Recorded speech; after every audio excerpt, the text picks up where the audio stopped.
Selamat pagi, semoga Anda mengawali hari dengan penuh semangat. Menemani aktivitas Anda di pagi ini, Kamis 18 November 2021. Serangkaian kabar kami sajikan ke hadapan Anda yang telah dirangkum dalam Kilas Nusantara Pagi.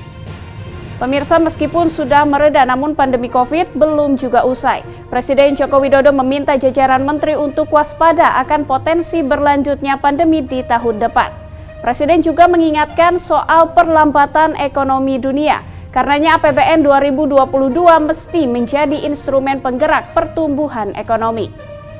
Lalu beralih ke kabar energi ramah lingkungan. Pemprov Riau terus berupaya untuk mengembangkan energi baru dan terbarukan untuk memenuhi kebutuhan listrik.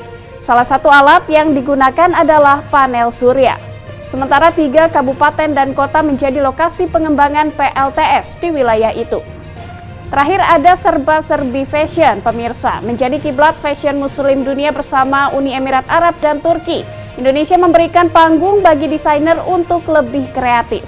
Ragam kain etnik Nusantara seperti tenun dan batik bisa jadi modal untuk menciptakan busana muslim yang variatif.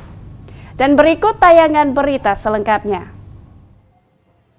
Presiden Joko Widodo meminta jajaran Menteri Kabinet Indonesia Maju untuk mempercepat realisasi anggaran APBN dan APBD karena sudah memasuki akhir tahun. Setiap kementerian dan lembaga harus berkonsentrasi mempercepat realisasi APBN. Jokowi meminta Menteri Dalam Negeri Tito Karnavian untuk memberikan perhatian pada daerah yang serapan anggarannya masih kecil dan menekankan bahwa APBD penting untuk pertumbuhan ekonomi. Jokowi dalam sidang Kabinet Paripurna di Kantor Presiden Jakarta pada Rabu 17 November menyebut realisasi dana perlindungan sosial baru mencapai 77%. Kemudian program padat karya baru mencapai 76%. Lalu dukungan untuk UMKM dan koperasi baru mencapai 60%. Selain itu, Presiden Joko Widodo juga meminta jajarannya untuk mewaspadai tantangan di tahun 2022. Seperti potensi berlanjutnya pandemi COVID-19 dan perlambatan ekonomi dunia karena pagebluk global yang belum usai. Karena itu APBN di tahun 2022 harus bisa menjadi instrumen utama untuk menggerakkan pertumbuhan ekonomi, memperkuat daya tahan ekonomi, mengakselerasi daya saing kita. Utamanya daya saing di ekspor dan daya saing di investasi. Presiden Jokowi menegaskan efisiensi belanja harus lebih dipertajam, melakukan belanja-belanja produktif dan menghilangkan pengeluaran yang tidak perlu. Lebih lanjut, anggaran tahun 2022 harus bisa dieksekusi pada bulan Januari. Presiden mendorong para pembantunya mempersiapkan administrasi untuk anggaran tahun 2022 pada akhir tahun ini. Tim Kantor Berita Antara mewartakan. Pengembangan energi terbarukan saat ini menjadi salah satu fokus bagi pemerintah Provinsi Riau. Sebagaimana tertuang dalam Rencana Umum Energi Daerah 2020-2050, yakni menjadikan Riau mandiri energi dan dapat memenuhi kebutuhan dalam jumlah aman dan ramah lingkungan.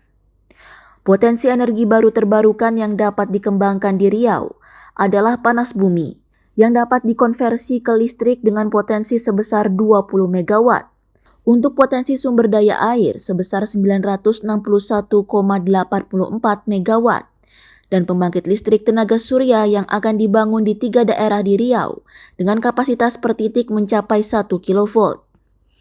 Gubernur Riau Syamsuar Rabu 17 November menyebutkan pemasangan solar panel juga telah dilakukan di beberapa perkantoran pemerintah dan perusahaan sebagai pemanfaatan panas matahari untuk dijadikan kebutuhan listrik. Selain itu, Pemprov juga telah menyiapkan 3 kabupaten untuk pengembangan PLTS, yakni di Kabupaten Indragiri Hilir, Bengkalis, dan Kepulauan Meranti. Untuk Riau, supaya nanti di semua perusahaan terutama juga harusnya juga mereka mempersiapkan solar cell. Saya contohkan Pertamina di Dumai sudah ada juga bangun solar cell, termasuk di RMPP juga sudah dibangun solar cell. Jadi harapan saya juga perusahaan lain juga seperti itu. Karena Kabupaten Inhil itu ada beberapa pulau yang masih kosong. kemudian Kabupaten Galis, Kabupaten Kepulauan Meranti juga bisa. Jadi artinya banyak pulau-pulau kita ini yang masih kosong itu juga bisa digunakan untuk energi terbarukan.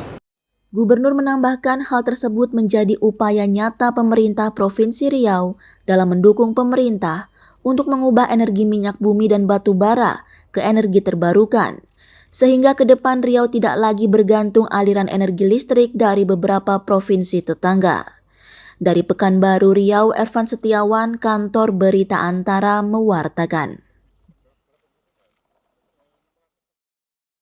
Indonesia dengan penduduk yang mayoritas Muslim membawa dampak positif bagi perkembangan dunia fashion. Fashion Muslim di Indonesia kini berkembang pesat.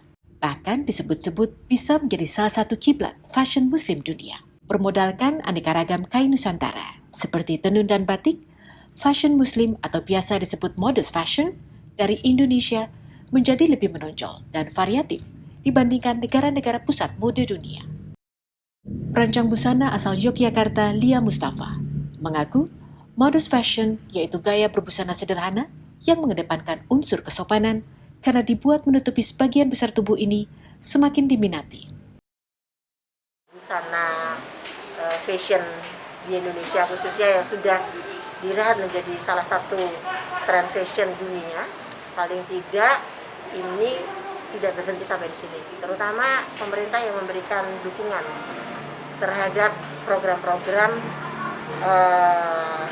kegiatan yang bertajuk tentang Muslim atau modest fashion.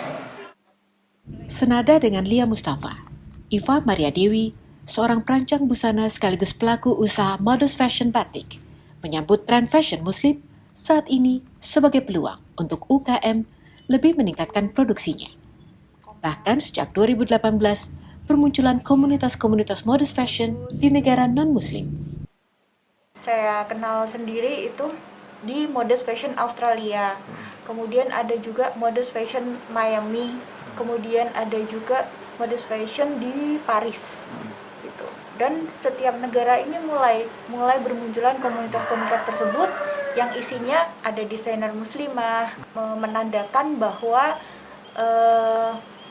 ketertarikan kepada modest fashion itu mulai banyak meningkat.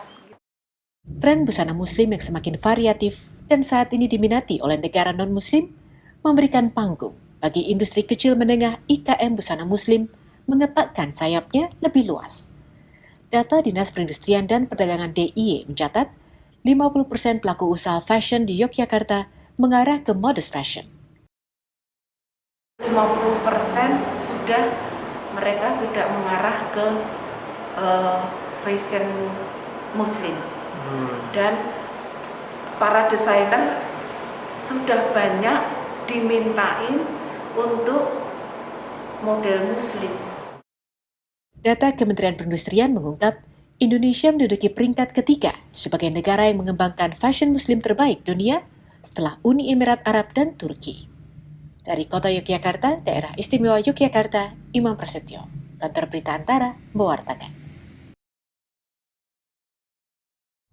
Pemirsa, saksikan kabar-kabar terbaru lainnya pada jam makan siang nanti pukul 13.00 dalam Kilas Nusantara Siang. Terima kasih dan sampai jumpa.